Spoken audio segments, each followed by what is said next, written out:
mesdames et messieurs, je voudrais parler en français de notre collaboration avec l'Université de Bordeaux-Montaigne sur le sujet des migrations mobilières entre la France et la Hongrie à l'époque moderne, qui concerne surtout le XVIIe et XVIIIe siècle.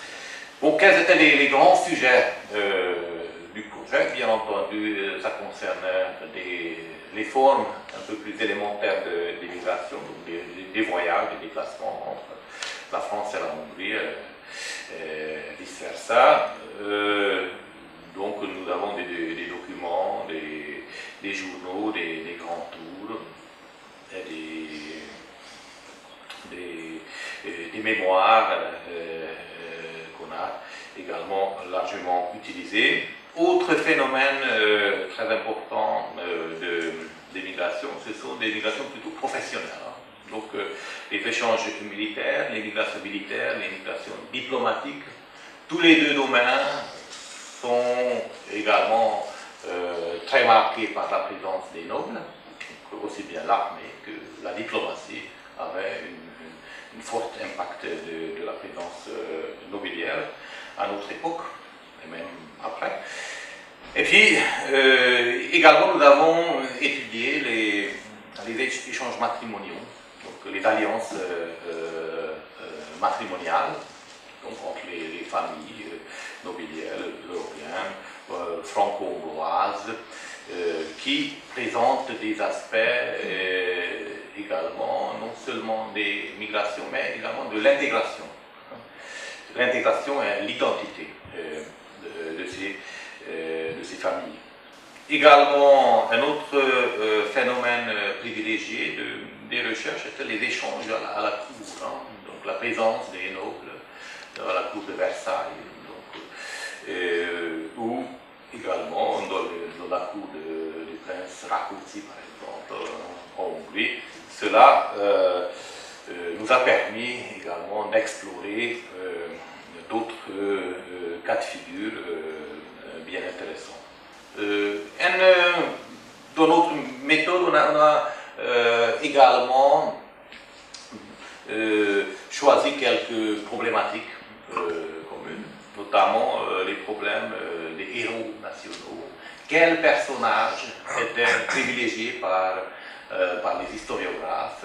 Quels sont les personnages qui sont devenus des héros nationaux? Je vous signale que, par exemple, dans l'histoire hongroise, il y a une forte présence de ces personnages. Les héros nationaux les plus populaires, Rákóczi, Thököly, Kossuth, ce sont en fait des grands émigrés de l'histoire. Pourquoi ces personnages ont été choisis, dans certains cas, pourquoi d'autres ont été complètement oubliés? On a profité du Covid, comme l'a bien marqué Monsieur le Président Marotte dans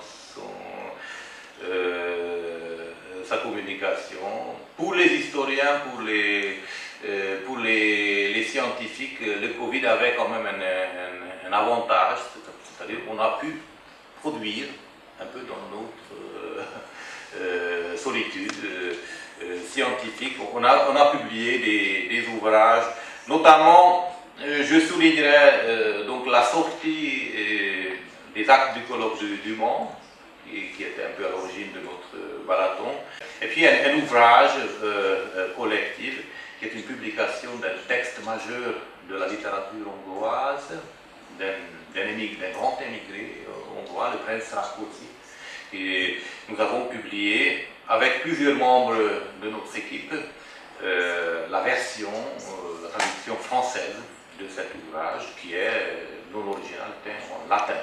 Donc c'est vraiment un chef-d'œuvre de la littérature émigrée qui est disponible maintenant dans une édition critique chez Honoré Champion à Paris.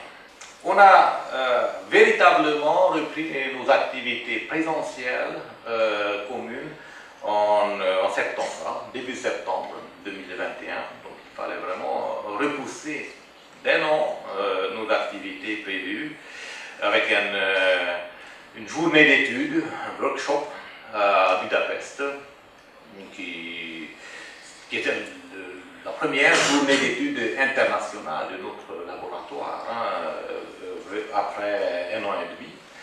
C'était un grand événement, et puis on va continuer encore jusqu'à la fin de notre période. On va faire un colloque international à Paris le 21 novembre, ensuite une journée d'études, une réunion à Bordeaux le lendemain, si tout va bien. Et puis voilà, donc c'est l'affiche de notre journée d'études de Budapest, avec les participations de nos collègues de Bordeaux. Merci beaucoup pour votre attention. Je pense que j'ai un peu dépassé le temps, mais j'espère que je vous ai été assez clair. Et puis, si vous avez des questions, n'hésitez pas.